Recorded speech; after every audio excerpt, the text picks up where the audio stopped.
À la une, après l'échec dans l'entame des discussions avec l'ARS hier, les agents du centre hospitalier de Cayenne ont manifesté ce matin.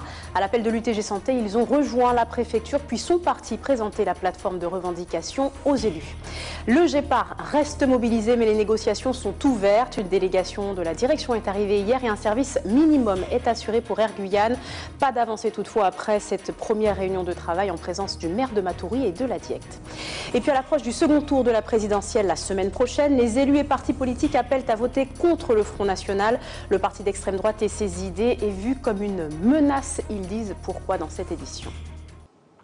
Mesdames et messieurs, bonsoir. Déterminée, la Guyane levée, les slogans de la mobilisation générale retentissent encore aujourd'hui. Ils étaient scandés dans les rues de Cayenne ce matin par les agents grévistes de l'hôpital. À l'appel de l'UTG Santé, ils ont entamé une marche au départ de l'établissement en direction de la préfecture. Le syndicat est ensuite parti à la rencontre des élus jusqu'en début d'après-midi pour présenter son cahier de revendications. Natacha Maltaverne. Au lendemain de l'échec des discussions avec l'ARS, plusieurs dizaines de personnels hospitaliers ont une nouvelle fois battu le pavé à l'appel de l'UTG Santé. Ce matin, le syndicat a fait une première halte à la mairie de Cayenne pour remettre son cahier de revendications avec ses propositions. C'est un combat, quand même un combat guyanais, et je pense qu'ils ont besoin du soutien des élus que nous sommes.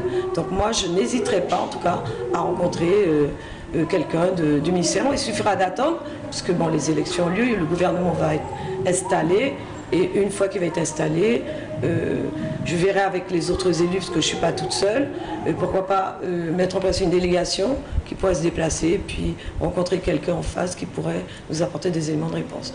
Direction ensuite la préfecture où une délégation a été reçue par le directeur du cabinet du préfet. Nous le disons très officiellement que nous sommes déçus parce que le préfet était là et une fois de plus il n'a pas daigné nous recevoir directement. Donc nous continuons à brasser le mépris des fonctionnaires d'État de la France. Les manifestants ont ensuite débuté un périple en bus. Ils ont été reçus à la CTG. Les grévistes ont demandé la tenue rapide d'une table ronde rassemblant les élus et tous les acteurs concernés par la santé. Nous aurons à solliciter l'ordre des médecins, les médecins libéraux, quels qu'ils soient, les médecins des secteurs privés et publics, nous-mêmes, les professionnels étant sur le terrain d'action, et ainsi que tous les paramètres, que ce soit d'ordre social, médico-social, aussi parce qu'il faut avoir une réflexion guyanaise qui nous permettra d'établir un projet guyanais dans le cadre du respect des soins de la population guyanaise. Une demande à laquelle les élus rencontrés ont répondu favorablement. Nous allons voir dans quel délai nous pouvons la tenir et sachant qu'après, au-delà de cette table ronde, il y aura les états généraux qui vont être lancés en Guyane, qui vont porter sur toutes les thématiques qui aujourd'hui sont en crise en Guyane. Donc vraiment, il y aura des réponses que nous apporterons dans le maximum, dans la limite de nos compétences, mais même au-delà, des réponses à court, moyen et long terme. Le personnel soignant est ensuite allé à la rencontre du président de l'association des maires avant d'être reçu à la mairie de Matoury. L'UTG Santé a fait état des besoins en effectifs. 62 postes d'infirmiers doivent être créés au char, ainsi que 41 postes d'aides-soignants et 25 postes d'auxiliaires puéricultrices. C'est ahurissant de voir qu'on a un besoin qui est aussi entre 70 et 80 personnes dans un hôpital tel que celui-là. Ça laisse imaginer les dysfonctionnements que les personnels doivent vivre et éventuellement leur incapacité, malgré eux, à prendre en charge les patients qui se présentent pour des soins.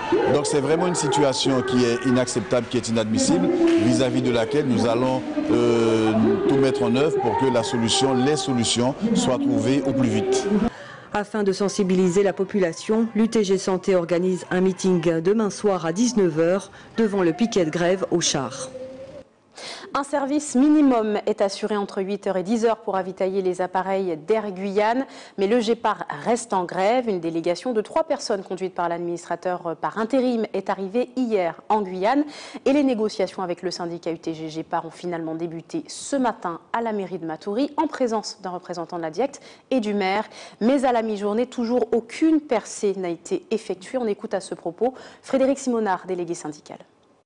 On découvre encore ce qu'on prédisait, c'est-à-dire on a une équipe qui est venue découvrir la situation de la Guyane et il s'avère qu'au fil des discussions, c'est découverte sur découverte. Puis sur l'effectif, la délégation qui est là découvre la réalité, en l'occurrence que nous tournons à 16 au lieu de 14 et qu'au niveau du management, ils sont en train de découvrir, on va dire, le poteau rose. Et sur le matériel, nous leur disons encore, comme cela dépend effectivement de la vie des passagers, dessus nous serons intransigeants parce que le dépôt de Guyane mérite du matériel performant parce que la vie de quelqu'un n'a pas de prix.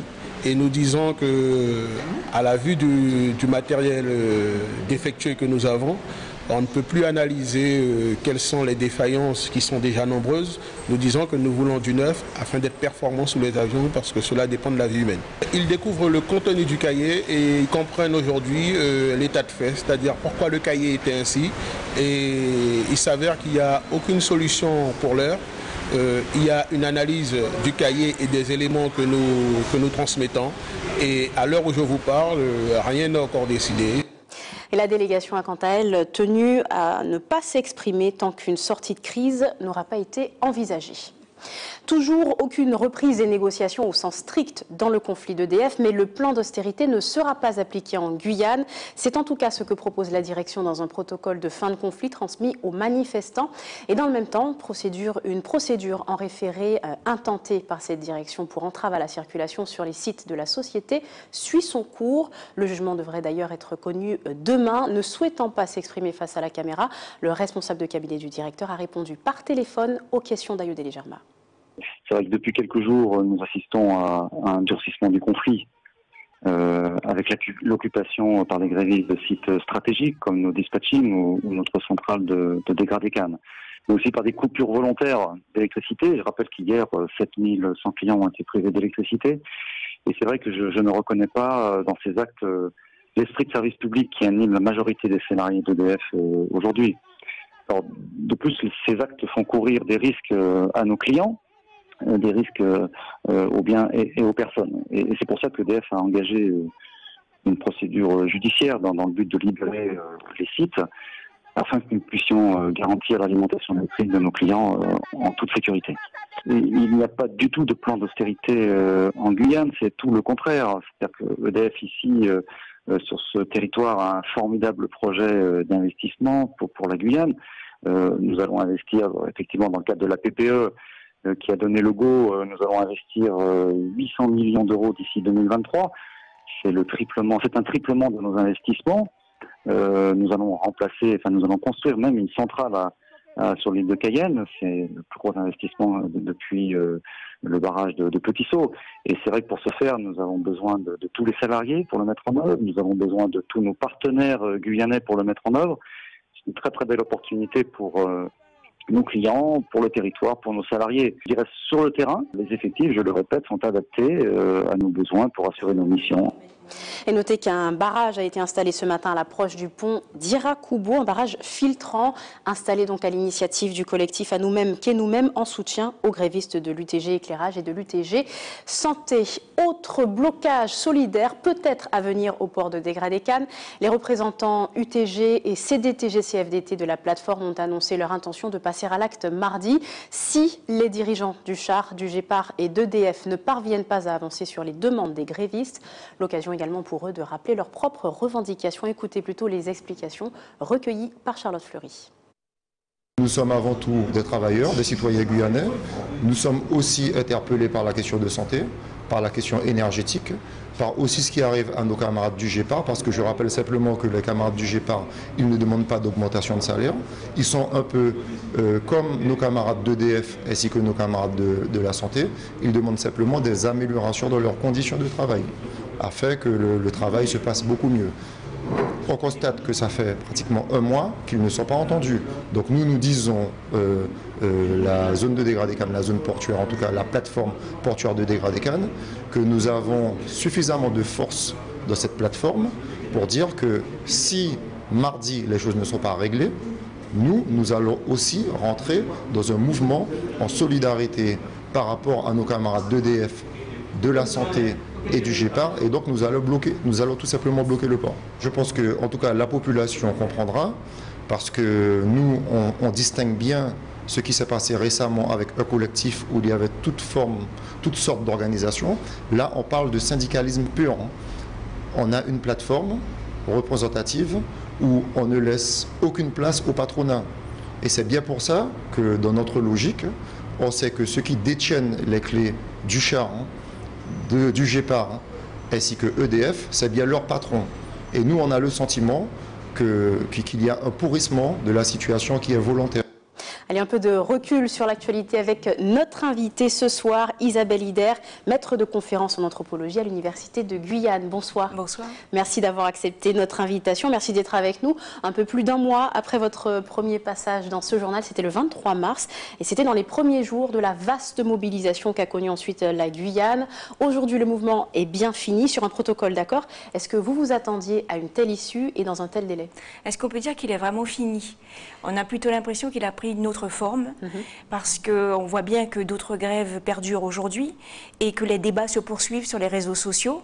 Donc il est loin d'être fini, que les barrages qui ont été levés sont peut-être physiquement levés, mais psychologiquement encore bien là. Donc il y a beaucoup de choses à observer sur cette deuxième phase, on a cette impression. Alors justement, qu'observez-vous sur cette deuxième phase? On a bien vu tous ces mouvements sociaux qui perdurent, comme vous le disiez, l'UTG Santé, EDF et tous ces également au Gépard. Alors aujourd'hui, est-ce qu'on peut dire que finalement la Guyane est sortie de ce conflit? Est-ce qu'elle souhaite s'accrocher à ce qu'elle a lancé ces derniers jours?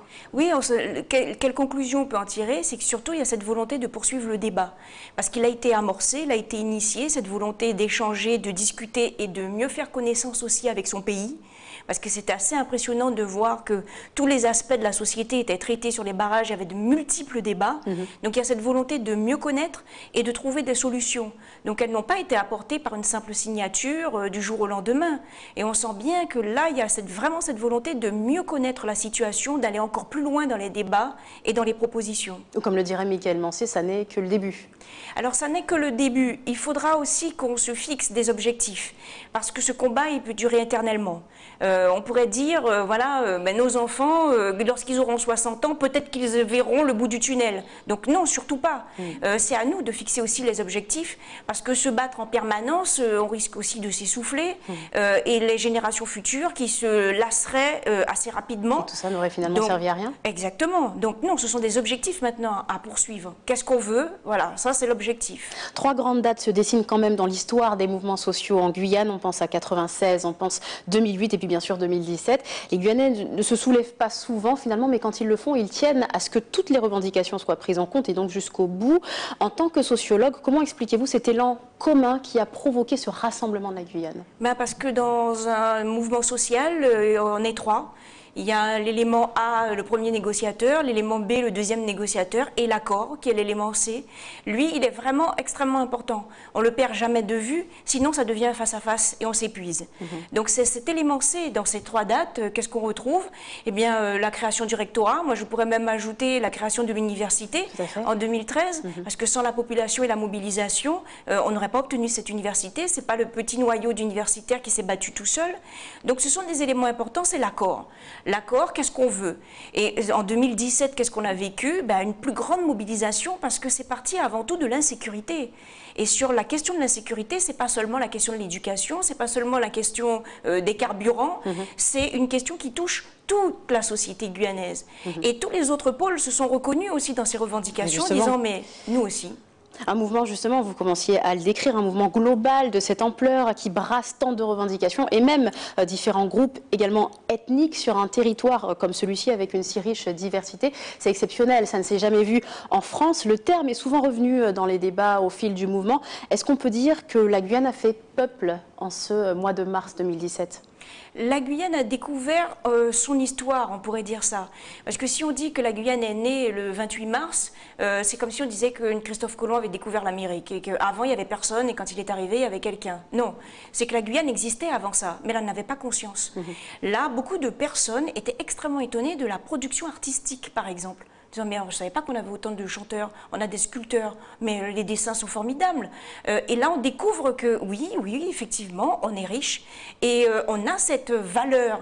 Donc ça a été le moment, l'occasion de faire connaissance avec nous-mêmes, parce qu'on s'est rendu compte qu'il y a vraiment cette méconnaissance de la Guyane, de son histoire, et elle n'est pas née le 28 mars, elle existait avant, mais personne ne s'y intéressait vraiment, les Guyanais les premiers. Donc là, ils se sont penchés sur leur histoire. Le moment deviendra quand même finalement fondateur dans l'histoire de la Guyane. Oui, ça par contre, on va vraiment le marquer, on va en parler, et en espérant que ce ne soit pas le dernier, parce que c'est surtout ça, je vous dis, ce sont des objectifs maintenant qu'il faut se fixer, c'est en espérant que ce ne soit pas le dernier, puis qu'après on retourne tous dans nos communautés et qu'on ne se parle plus. Et dans la réalité. Voilà. Alors dans cette réalité, justement, dans ces objectifs, ne serait-ce qu'à court terme, donc les accords de Guyane étaient signés le 21 avril, et le 22, il fallait déjà se rendre aux urnes pour le premier tour de la présidentielle 2017. Comment voyez-vous le choix des Guyanais? On sait que Jean-Luc Mélenchon arrive en tête, mais dans des communes, dans moins de communes que Marine Le Pen, qui elle brasse beaucoup plus de population sur le territoire guyanais, peut-on parler d'un vote empreint de xénophobie, de peur? Non, les conditions étaient réunies. C'est-à-dire que lorsqu'on analyse en sociologie le vote Front National, il faut une crise. Est-ce qu'on a eu une crise? Oui, la veille, et on y est encore. L'autre condition, c'est l'abstention. Est-ce qu'on s'est abstenu? Oui. Aussi. Et la troisième condition, c'est que les grands partis sont désertés. Les trois conditions étaient réunies, donc il y avait de grandes chances que ça se passe comme ça. Le scénario s'était déjà un peu dessiné. Et donc ces extrêmes, Jean-Luc Mélenchon, l'extrême gauche, et puis Marine Le Pen, l'extrême droite. Voilà, avec deux votes complètement différents par rapport au profil des électeurs, mais c'était prévisible, parce que les conditions étaient favorables. Est-ce qu'on peut dire aussi peut-être que le poids de l'immigration et puis de cette crise, comme vous commenciez à en parler, ont poussé finalement les Guyanais à voter en ce sens, par dépit? Alors, pas seulement l'immigration, c'est-à-dire c'est vraiment la crise qui a agi. Parce que si on parle d'immigration en disant, là, le vote Marine Le Pen, c'est le vote xénophobe, raciste, ça voudrait dire qu'il y a les méchants d'un côté, les gentils de l'autre, et puis tous ceux qui ont voté Mélenchon, ils sont très très gentils, Macron, ce sont des gentils, puis il y a les méchants. Non, les racistes, le racisme, c'est partout et c'est tout le monde. On peut même partir du principe que nous le sommes tous.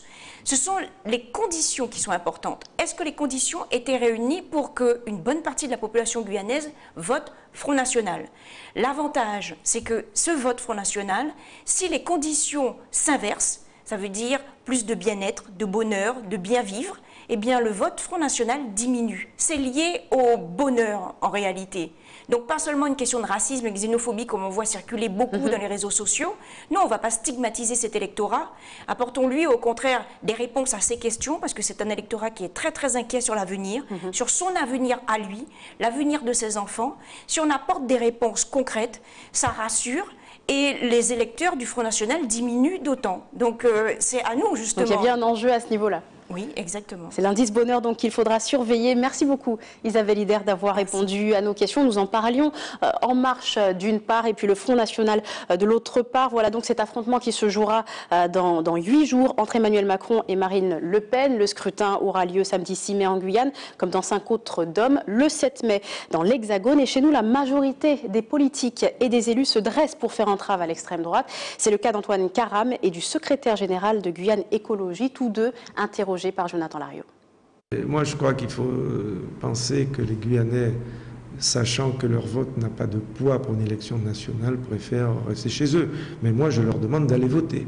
Et j'espère bien qu'ils iront voter pour pouvoir barrer la route à Mme Le Pen, qui est un danger pour la démocratie, en tous les cas pour la Guyane.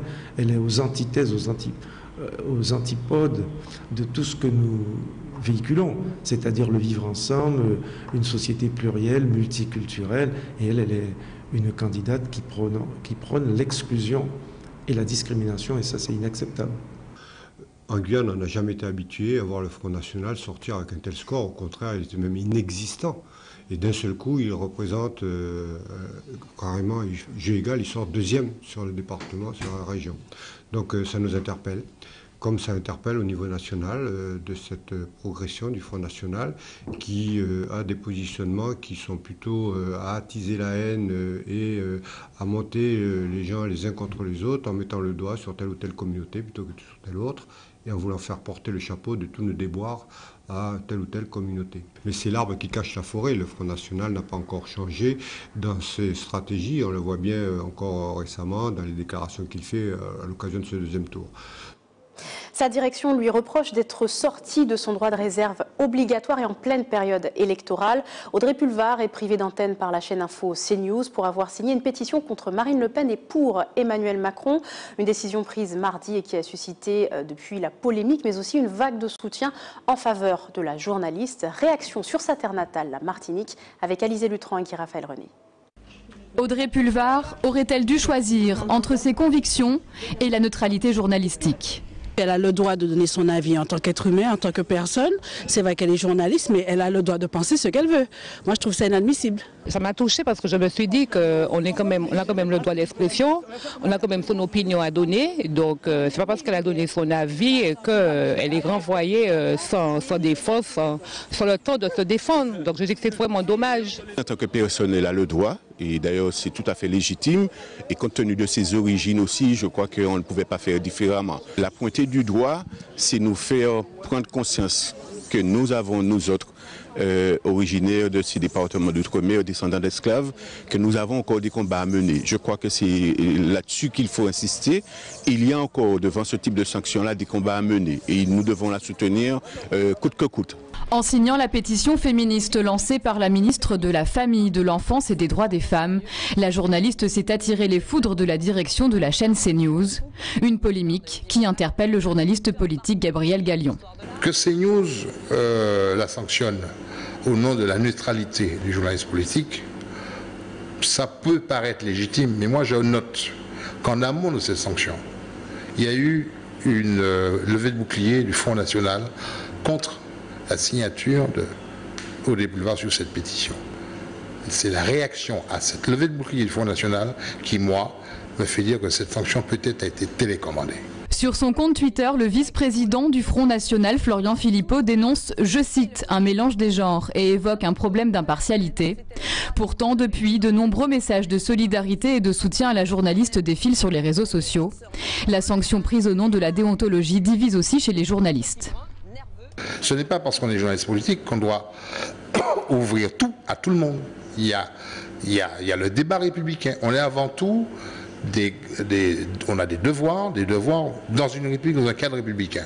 Elle a estimé que la candidature de Mme Le Pen pose un problème républicain, un problème sur le racisme, un problème sur le féminisme, sur l'extrémisme, sur la xénophobie, etc., etc.